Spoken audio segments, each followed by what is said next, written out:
بسم اللہ الرحمن الرحیم یا ایہا الانسان ما غرک بربک الکریم۔ سامعین عزیز، سب سے پہلے اپنے آپ کو اور آپ تمام سننے والوں کو تقوی الہی کی وصیت و دعوت پیش کرتا ہوں۔ تقوی الہی ایک ایسا مضبوط قلعہ ہے کہ جس کے اندر انسانی کمالات محفوظ رہ سکتے ہیں۔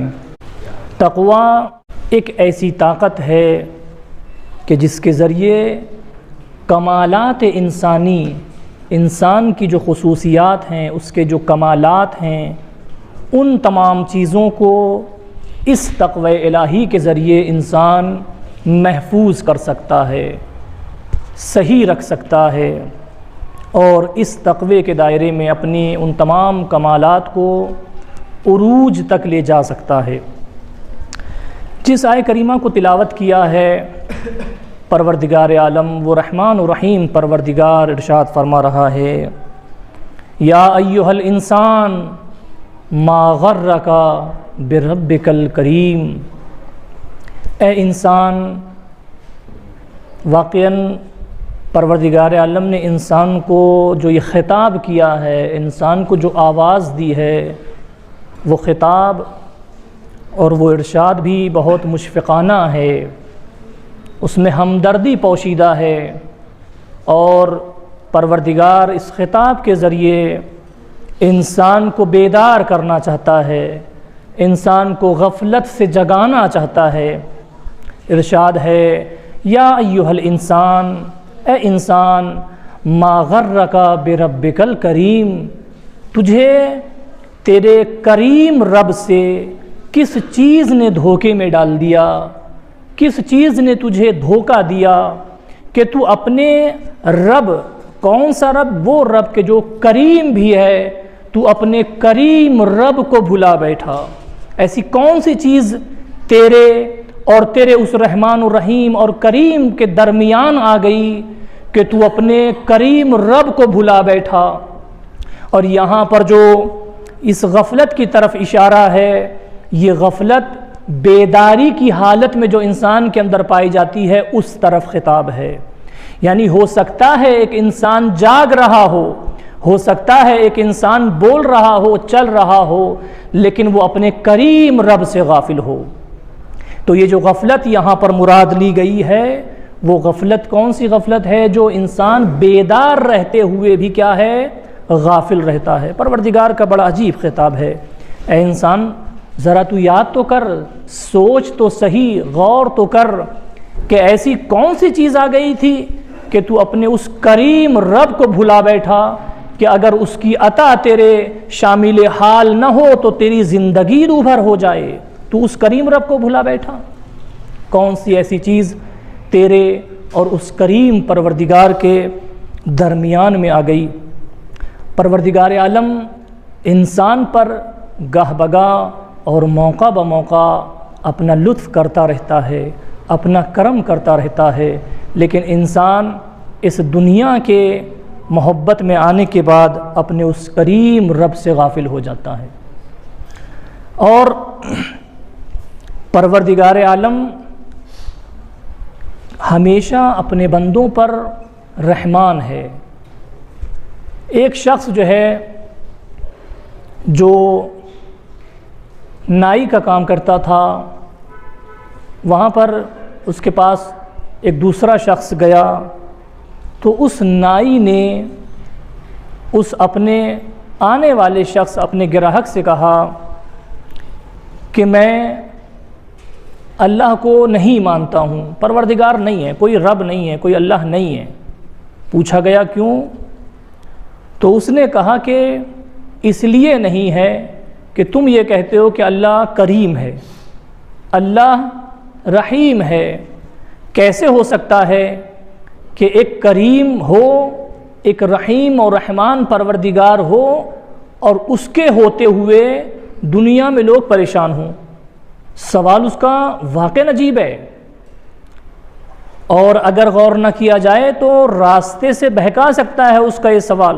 اس نے یہ کہا کہ تم کہتے ہو کہ پروردگار کریم ہے، پروردگار رحیم ہے، پروردگار لطف کرنے والا ہے، پروردگار فضل کرنے والا ہے، تو اگر پروردگار رحمان الرحیم ہے تو پھر یہ اتنی مشکلات کیوں ہیں؟ اس دنیا میں اتنی مشکلات کیوں ہیں؟ پھر بیماریاں کیوں ہیں؟ کیا بیماروں کے تڑپتے ہوئے انداز کو اور بیماروں کی مشکلات کو پروردگار نہیں دیکھ رہا ہے؟ اگر وہ رحمان و رحیم ہے تو ان کی مشکل دور کیوں نہیں کر دیتا ہے؟ ان کی مشکل دور کیوں نہیں کر دیتا ہے؟ تو اس کا سوال تو واقعی عجیب تھا۔ یہ شخص جو اس کی دکان پر گیا تھا اس سے کوئی جواب نہیں بنا۔ اس کا کہنا یہ تھا کہ اگر کریم پروردگار ہے کہ جو ہمارے حالتوں کو دیکھ رہا ہے تو پھر اس کے باوجود بھی لوگ مشکلات میں کیوں گرفتار ہیں، پریشانیوں میں کیوں گرفتار ہیں، زندگی میں پرابلمز کیوں ہیں، پھر کیوں ان کو وہ دور نہیں کر دیتا ہے؟ تو اس شخص سے کہ جو اس کی دکان پر گیا تھا کوئی جواب نہیں بن پایا اور وہ خاموشی سے وہاں سے باہر نکلنے لگا۔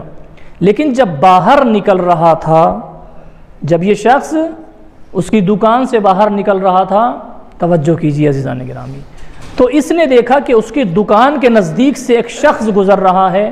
دکان کس کی ہے؟ جو بالوں کی اصلاح کرنے والا ہے، بال بنانے والا شخص ہے۔ اس کی دکان کے نزدیک سے ایک اور شخص گزر رہا تھا کہ جس کے بالوں کا انداز بڑا عجیب تھا، الٹے سیدھے اس کے بال تھے، اس کا بالوں کا حلیہ اور انداز صحیح نہیں تھا، بہت زیادہ خراب تھے، یعنی ان کو ضرورت تھی کہ ان کی اصلاح کی جائے، ان کو بنایا جائے۔ اس کی دکان سے جب وہ نکل رہا تھا تو اس گراہک نے دکاندار سے کہا کہ دیکھو میں یہ کہتا ہوں، تم تو یہ کہہ رہے ہو کہ اللہ نہیں ہے اور وہ رحمان و رحیم نہیں ہے، اگر ہوتا تو پھر مشکلات نہیں ہوتی۔ اب میں یہ کہتا ہوں کہ اس دنیا میں بال صحیح کرنے والے ہیں ہی نہیں، کوئی بھی جو ہے وہ بال صحیح کرنے والے، سر کے بالوں کی اصلاح کرنے والے، داڑھی بنانے والے ہے ہی نہیں، کوئی نہیں، کوئی دکان ہی نہیں ہے اور نہ کوئی شخص ہے۔ تو اس نے کہا کیسی بات کر رہے ہو، ابھی میں نے تمہارے بالوں کی اصلاح کی ہے اور تم کہہ رہے ہو کہ کوئی دکان نہیں ہے، کوئی ایسا شخص ہے ہی نہیں کہ جو بالوں کو صحیح کر سکے، اصلاح کر سکے۔ اس نے کہا ہاں میں مانتا ہوں کہ کوئی ہے ہی نہیں۔ تو اس نے کہا ابھی تو میں نے تمہارے بالوں کی اصلاح کی ہے اور پھر تم کہہ رہے ہو کہ کوئی دکان جو ہے وہ نہیں ہے بال بنانے والے کی، کوئی نائی نہیں ہے۔ پھر یہ گراہک کہتا ہے اس دکاندار سے کہ دیکھو اگر نائی ہوتے تو پھر یہ شخص جو دکان کے نزدیک سے خراب بالوں کے ساتھ جا رہا ہے یہ خراب بالوں کے ساتھ نہیں ہوتا، اس کے بال بھی اچھے ہونے چاہیے تھے۔ تو اس نے کیا کہا، اس نائی نے کہا کہ دیکھو نائی تو ہیں لیکن یہ جو بال خراب لیے گھومتے رہتے ہیں یہ ہماری دکان تک آتے نہیں ہیں، یہ جو خراب بال لیے گھوم رہے ہیں یہ ہماری دکان تک آتے نہیں ہیں، ورنہ نائی تو ہیں۔ اب اس نے کہا تمہیں تمہارا جواب مل گیا، تمہیں تمہارا جواب ملا کہ نہیں ملا؟ تم کہتے ہو کہ ہاں یہ خراب بال والے تو ہیں اور نائی بھی ہیں، لیکن یہ لوگ خرابی کے باوجود، اپنی اس مشکل کے باوجود ہمارے تک چونکہ آتے نہیں ہیں تو کیسے صحیح ہو؟ کہا بس اسی طرح سے جان لو کہ پروردگار ہے، وہ رحم بھی کرنے والا ہے، وہ کرم کرنے والا ہے، وہ لطف کرنے والا ہے، اپنے بندوں پہ اس سے بڑھ کر کوئی مہربان نہیں ہے۔ لیکن اس کے باوجود بھی اگر لوگ مشکلات میں گرفتار ہیں، لوگ بیمار ہیں، بے روزگار ہیں، تڑپ رہے ہیں، پرابلمز ہیں، تو اس کا مطلب یہ ہے وہ بندے اپنے پروردگار کی بارگاہ میں آتے نہیں ہیں۔ اگر وہ اپنی مشکلات اپنے پروردگار کے سامنے لے کر جائیں تو یقیناً پروردگار عالم ان مشکلات کا دور کرنے والا ہے۔ لہٰذا ضرورت اس بات کی ہے کہ ہمیں یہ بھی تو دیکھنا چاہیے کہ ہم کس قدر اپنے اس رحمان و رحیم اور کریم پروردگار کی بارگاہ میں اپنی مشکلات لے کر جا رہے ہیں۔ اس لیے آپ نے بارہا دیکھا ہوگا کہ اگر گھر میں کوئی بچہ کچھ اپنے بچگانہ افعال انجام دے اور ماں اس پر غصہ کرے، باپ اس پہ غصہ کرے اور وہ بچہ گھر سے کسی دوسری جگہ فرار کرے تو ایسے فرار کرنے پہ غصہ اور بڑھ جاتا ہے۔ اس طرح کی حکایات ہمارے پاس موجود ہیں. لیکن اگر یہی بچہ گھر کا کوئی ایک فرد اس کو تنبیہ کر رہا ہو، ڈانٹ رہا ہو، سمجھا رہا ہو یا مار رہا ہو، اور یہ بچہ گھر کے دوسری فرد، مثلاً اگر ماں اس کو مار رہی ہو، ماں اس کو تنبیہ کر رہی ہو، اور یہ بچہ اسی گھر کے اندر باپ کی آغوش میں چلا جائے، تو باپ کہ جو خود بھی غصہ کر رہا ہوتا ہے، لیکن جب یہ بچہ اس کی آغوش میں پہنچ جاتا ہے تو باپ کے ہاتھ میں اگرچہ چھڑی موجود ہو، ڈنڈا کیوں نہ ہو، لیکن اس کے باوجود بھی باپ اس پہ شفقت کرنے لگتا ہے. یا اگر باپ اس کو مار رہا ہو اور وہ بچہ ماں کی طرف دوڑ کے چلا جائے اور ماں کی آغوش میں پناہ لینا چاہے، تو پھر کیا ہوتا ہے؟ پھر ماں جو ہے وہ اس بچے کو باپ کے غصے سے بچانے کے لیے مانے ہو جاتی ہے. لیکن اگر یہ بچہ گھر سے کہیں دوسری جگہ دوڑ رہا ہو تو پھر گھر کے ہر فرد کا غصہ اور زیادہ ہو سکتا ہے. لہٰذا اگر مشکلات ہیں، اگر زندگی میں خدا نخواستہ پریشانیاں ہیں، تو ہمیں فرار کہاں کرنا ہے؟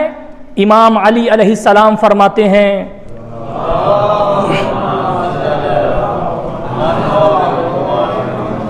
فَفِرُّوا إِلَى اللَّهِ فَفِرُّوا إِلَى اللَّهِ.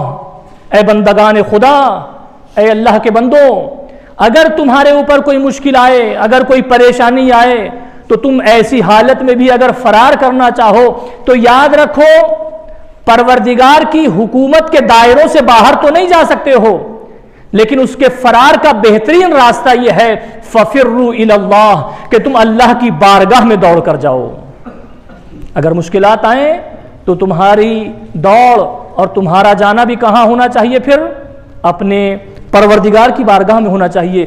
جب ماں باپ کہ جو ایک مختصر سی شفقت و مہربانی رکھنے کے باوجود اپنی طرف دوڑنے والے بچے کو پناہ دے دیتے ہیں، تو جس پروردگار نے ان رحمان و رحیم اور مہربانی کرنے والے ماں باپ کو بنایا ہو، جس پروردگار نے ان کے دلوں میں شفقت و مہربانی ڈالی ہو، اگر اس کا بندہ مشکلات میں اپنے اس پروردگار کی بارگاہ میں آئے اور آ کے کہے پروردگار مجھ سے خطا ہو گئی، پروردگار مجھ سے غلطی ہو گئی، تو یقیناً رحمت پروردگار اس کو بڑھ کے اپنے آغوش میں لے لیں گے. لہٰذا عزیزان گرامی، تلاش کریں کہیں ایسا تو نہیں ہے کہ ہم جاگتے ہوئے بھی پروردگار سے غافل ہیں اور ہم اس خطاب کے مستحق تو نہیں ہو جا رہے ہیں، کہیں یہ خطاب ہم سے تو نہیں ہو رہا ہے یا ایھا الانسان ما غرک بربک الکریم. اے انسان، تجھے کس چیز نے تیرے کریم پروردگار سے دھوکے میں رکھا ہے؟ کون سی چیز نے فریب دیا؟ کون سی چیز نے تجھے دھوکہ دیا، مغرور بنا دیا کہ تو اپنے کریم رب کو بھولا بیٹھا ہے، تو اپنے پروردگار کو ہی یاد کرنا چھوڑ بیٹھا ہے؟ ایسی کون سی چیز ہے؟ عزیزان گرامی، ہمیں سمجھنا ہوگا کہیں ہم غافلوں والی زندگی تو نہیں گزار رہے ہیں، کہیں ہم یہ سوچ رہے ہوں کہ ہم تو بیدار ہیں لیکن در حقیقت ہم کیا ہوں؟ غفلت میں پڑے ہوئے ہوں، غفلت میں پڑے ہوئے ہوں. اس سے پہلے کہ اس سلسلہ زندگی کا خاتمہ ہو، ہمیں بیدار ہونے کی ضرورت ہے، ہمیں جاگنے کی ضرورت ہے. آپ دیکھیں، یہ زندگی میں آپ نے بارہا مشاہدہ کیا ہوگا کہ جو بھی انسان غفلت سے بیدار ہوتا ہے، وہ بیدار ہونے کے فوراً بعد بہت سارے سوالات کرتا ہے، بہت ساری چیزوں کو معلوم کرتا ہے. چنانچہ علماء بیان کرتے ہیں، اور آپ نے اپنی زندگی میں بھی اس کو بارہا دیکھا ہوگا، یہ کوئی اتنی سخت بات نہیں ہے کہ سمجھ میں نہیں آئے. ایک شخص کا جو ہے وہ سفر کے درمیان ایکسیڈنٹ ہو جاتا ہے، ایک شخص حادثے کا شکار ہو جاتا ہے اور اس کو سر میں چوٹ لگ جاتی ہے، جس کی وجہ سے وہ کیا ہے؟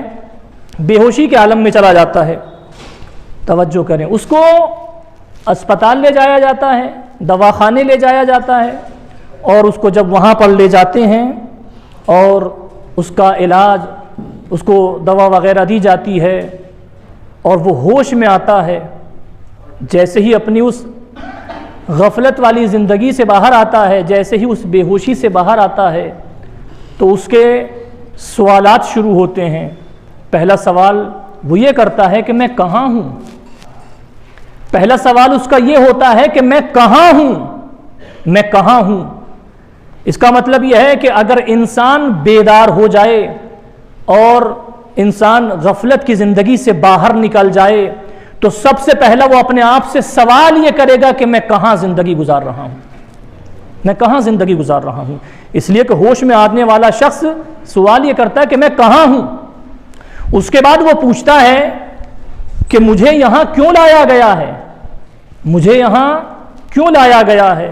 پھر سوال کرتا ہے کہ مجھے کون لے کر آیا ہے؟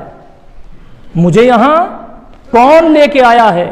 مجھے یہاں کرنا کیا ہے؟ یہ ہوش میں آتے ہی سارے سوال کر رہا ہے، اور اس کے یہ سوال بتا رہے ہیں کہ انسان کو اپنی زندگی میں یہ سوال خود سے کرتے رہنا چاہیے۔ جیسے ہی یہ تھوڑی سی دیر کے لیے بے ہوش ہوا، جیسے ہی ہوش میں آتا ہے فوراً سارے سوال کرتا ہے، میں کہاں ہوں؟ مجھے کون لے کر آیا ہے؟ مجھے کیوں لایا گیا ہے؟ مجھے یہاں کرنا کیا ہے؟ یقین جانیے انسان اس دنیا میں رہتے ہوئے اگر ہوش میں آ جائے، اگر اس غفلت کی زندگی سے باہر نکل جائے تو وہ ضرور یہ سوال کرے گا میری زندگی یہ کہاں گزر رہی ہے؟ اور جب اس کو بتایا جائے گا کہ تم دنیا میں ہو تو پھر اس کا سوال یہ ہوگا کہ مجھے یہاں اس دنیا میں بھیجا کس نے ہے؟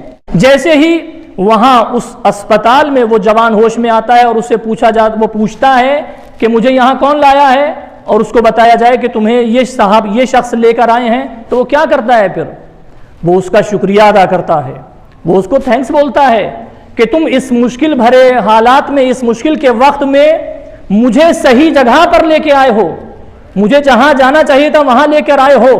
سمجھ میں آیا کہ انسان ہوش میں آئے تو یہ پوچھے اپنے آپ سے کہ میں کہاں ہوں، اور جب یہ جان جائے کہ مجھے یہاں لے کر کون آیا ہے تو پھر اپنی ذمہ داری نبھائے کہ میری ذمہ داری اس کے مقابلے میں کیا ہے۔ جو مجھے اس اسپتال میں لے کر آیا ہے میرے اوپر ذمہ داری بنتی ہے، میرا فریضہ بنتا ہے کہ میں اس کا شکریہ ادا کروں، میں اس کا شکریہ ادا کروں۔ تو یہ اگر ہم سمجھ چکے ہیں کہ ہم اس دنیا میں ہیں تو اس کے تقاضوں کو جاننے کی ضرورت ہے، اور یہ سمجھ چکے ہیں کہ یہاں ہمیں پروردگار نے بھیجا ہے، یہاں ہمیں پروردگار نے بھیجا ہے، یہ آنکھیں ہمیں پروردگار نے دی ہیں، یہ ہاتھ ہمیں پروردگار نے دیے ہیں، یہ ہمیں پورا وجود اس پروردگار نے دیا ہے، تو بتائیے پھر کیا ایسی چیزوں کے لیے کہ جس نے ہمیں ایسی چیزیں دی ہیں کہ دنیا میں کوئی چاہ کر بھی وہ چیزیں ہمیں نہیں دے سکتا ہے، ہم کتنی ہی قیمت کیوں نہ دے دے وہ چیزیں ہمیں اس حالت میں نہیں مل سکتی ہیں، تو کیا پھر اس پروردگار کا کہ جس نے ہمیں یہاں بھیجا ہے کیا اس کا شکر ہم پر ضروری نہیں بنتا ہے؟ کیا ضرورت نہیں ہے کہ اس پروردگار کو یاد کیا جائے، اس کی حمد و ثنا کی جائے، اس کی تعریف کی جائے؟ اور اس کے بعد جب وہ اسپتال والا شخص، جانے والا وہ مریض، وہ جوان یہ جان لیتا ہے کہ اب یہاں مجھے کیا کرنا ہے، اس کو بتایا جاتا ہے یہاں تمہیں کچھ کام انجام دینے ہیں، یہ جو طبیب ہیں، یہ جو ڈاکٹرز ہیں، ان کی باتوں کو ماننا ہے تمہیں۔ ایک شخص تمہیں یہاں لایا ہے اور اس جگہ جہاں تم رہ رہے ہو یہاں پر جو ڈاکٹرز ہیں، جو افراد ہیں، جو تمہاری دیکھ بھال کرنے والے ہیں، ان کی باتوں کو تمہیں ماننا ہے۔ کیوں؟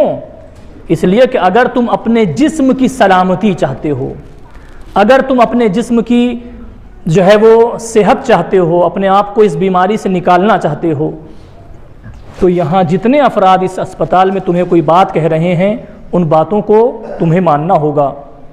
تو ایک عقل مند انسان اگر اپنی صحت کی فکر کرتا ہے تو پھر اس جگہ پر اس سے جو کچھ کہا جائے گا وہ ان ڈاکٹرز کی، ان طبیب کی باتوں کو مانے گا۔ اگر ہم اس دنیا میں واقعاً بیدار ہیں، غفلت میں نہیں ہیں، میں نے عرض کیا ہے کہ یہ جو یا ایھا الانسان ما غرک بربک الکریم میں اشارہ کیا جا رہا ہے، یہ انسان کی اس غفلت کی طرف اشارہ ہے کہ جو انسان چلتے پھرتے بولتے چالتے بھی جو ہے غافل ہوتا ہے۔ لہٰذا جہاں پر اس نے یہ جان لیا کہ اگر مجھے اپنے جسم کو صحیح کرنا ہے تو پھر ان کی باتوں کو ماننا ہے۔ اگر اسی طرح سے اس دنیا میں انسان ان تمام باتوں کو جان لے کہ مجھے اس دنیا میں لایا کون ہے، مجھے یہاں بھیجا کیوں گیا ہے، مجھے یہاں کرنا کیا ہے۔ اور اس کو جب بتایا جائے گا کہ اس دنیا میں جس نے تمہیں بھیجا ہے اس نے تمہارے لیے رہنما بھیجے ہیں، ہدایات دی ہیں تمہیں، اور اگر تم ان باتوں کو مان لیتے ہو، اگر تم ان باتوں پر عمل کر لیتے ہو تو ان تمام باتوں پر عمل کرنے میں تمہارے روح کی بقا ہے، تمہاری روح کی سلامتی ہے۔ انسان واقعاً عجیب ہے، اپنے اس ظاہری جسم کو بچانے کے لیے کہ جو ایک نہ ایک دن خاک میں مل جانا ہے، اس کے لیے تو ہوش میں آتے ہی لوگوں کی باتیں ماننا شروع کر دیتا ہے، اپنے جیسے لوگوں کی باتیں ماننا شروع کر دیتا ہے اپنے جسم کو بچانے کے لیے۔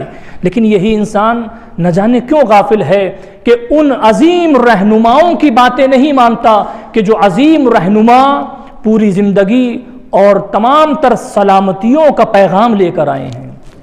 اگر ان کی باتوں کو مان لیا جائے اور اس پر بہترین طرح سے عمل کر لیا جائے تو پھر انسان کی یہ زندگی کا خاتمہ کامیابی پر ہونے والا ہے۔ پروردگار عالم سے دعا ہے، پروردگار تجھے واسطہ محمد و آل محمد کا ہمیں صحیح طرح سے قرآن مجید اور سیرت معصومین علیہم السلام پر عمل کرنے کی توفیق عطا فرما۔ بسم اللہ الرحمن الرحیم، انا اعطیناک الکوثر فصل لربک وانحر ان شانئک هو الابتر۔ صدق اللہ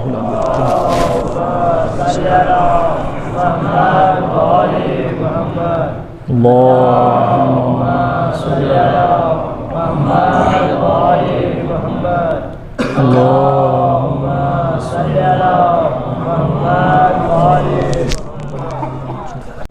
فقد قال اللہ سبحانہ وتعالی بسم اللہ الرحمن الرحیم ان اللہ وملائکتہ یصلون علی النبی یا ایہا الذین آمنوا صلوا علیہ وسلموا تسلیما۔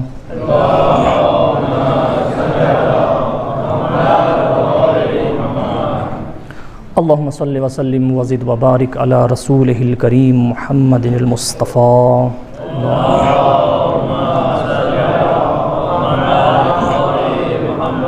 وعلی علی المرتضی۔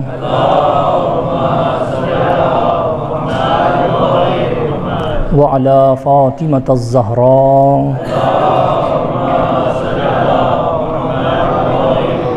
وعلی حسن المجتبی۔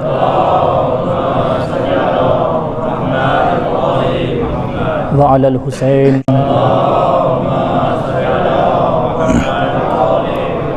وعلی علی بن الحسین۔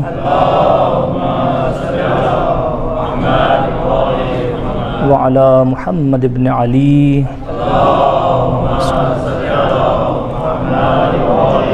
وعلی جعفر بن محمد۔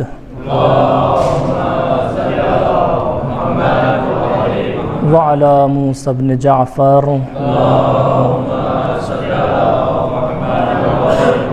وعلی علی بن موسیٰ۔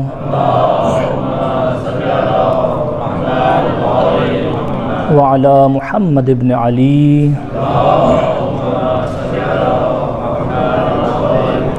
وعلی علی بن محمد۔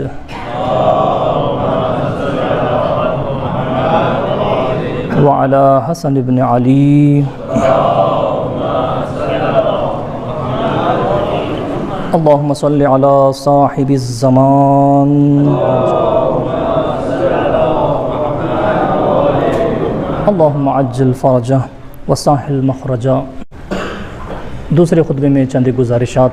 ان آنے والے ایام اور اس آنے والے مہینے کی طرف کہ جو ماہ رجب کے نام سے جانا جاتا ہے، جس میں بہت ساری مناسبات ہیں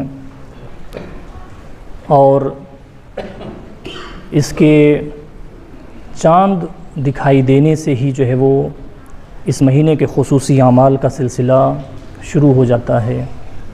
اس کی طرف جو ہے وہ توجہ دینے کی ضرورت ہے۔ اور دوسری چند ایک باتیں یہ، قرآن مجید میں پروردگار عالم نے جناب مریم علیہ السلام کی داستان بیان کرتے ہوئے ارشاد فرمایا، اے مریم کھجور کے تنے کو اپنی طرف حرکت دو، تساقط علیک رطبا جنیا، تم ایسا کرو گی تو تمہارے اوپر اور تمہاری طرف جو ہے وہ کھجوریں جو ہے آ جائیں گی، تمہارے پاس کھجوریں آ جائیں گی۔ یہاں پر پروردگار عالم نے جناب مریم سے کہا وَهُزِّي إِلَيْكِ بِجِذْعِ النَّخْلَةِ تُسَاقِطْ عَلَيْكِ رُطَبًا جَنِيًّا، اے مریم اس کھجور کے تنے کو حرکت دو۔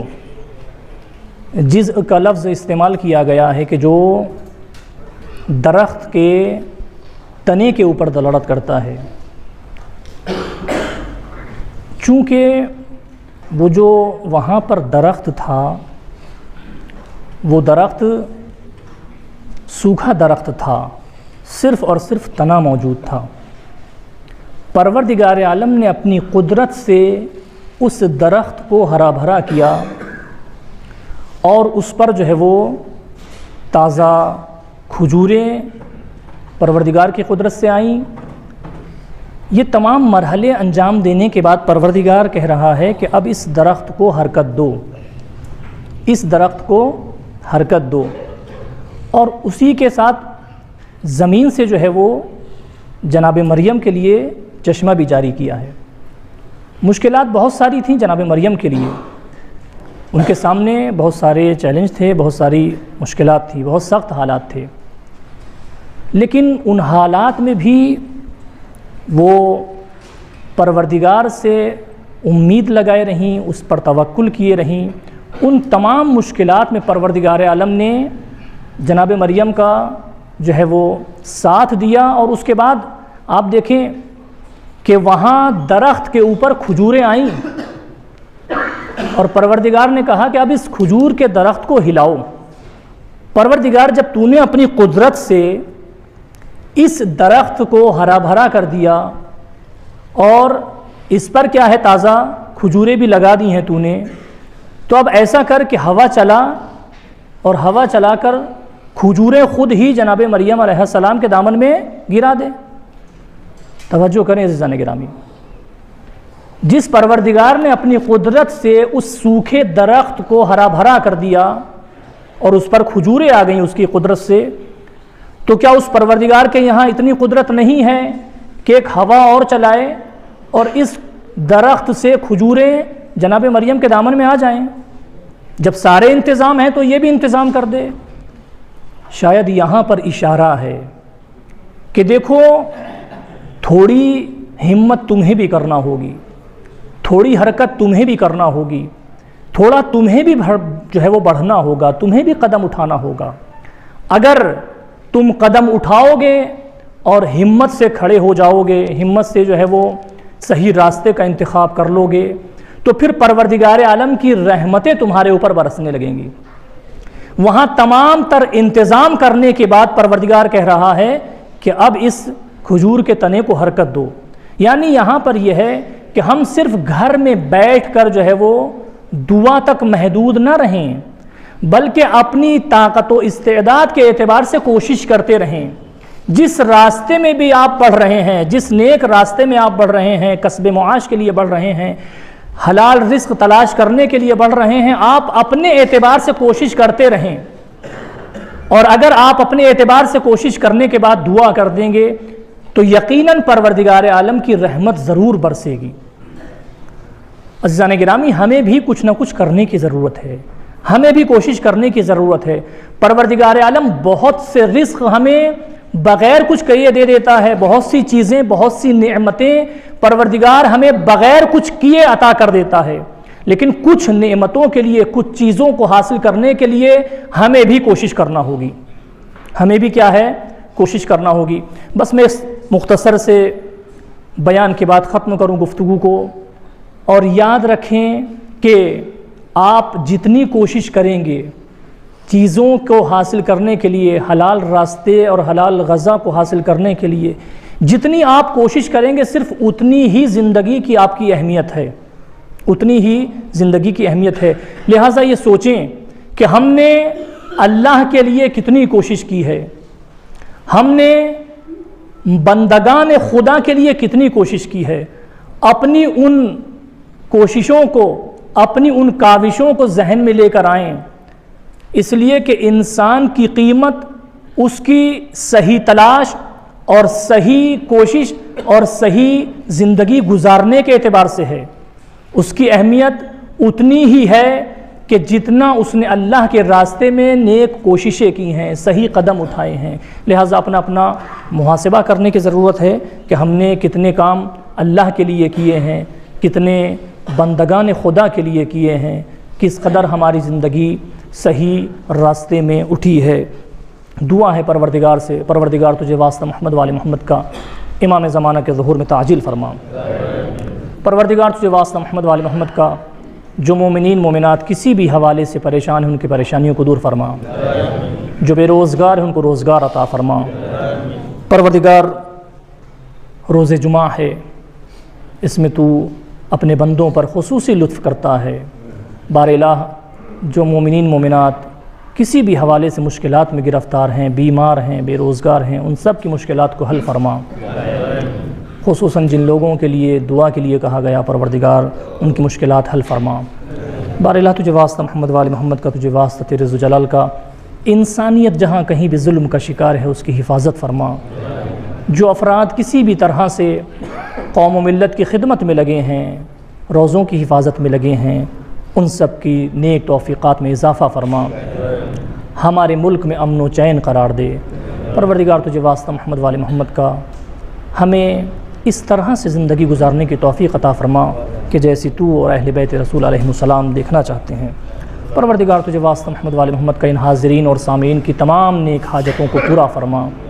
پروردگار تجھے واسطہ محمد وال محمد کا، تجھے واسطہ تیرے عز و جلال کا امام زمانہ کے ظہور میں تعجیل فرما، اور ہم کو اس لائق بنا کہ ان کے اعوان و انصار و غلاموں میں شمار ہو سکیں. ربنا تقبل منا انک انت السمیع العلیم.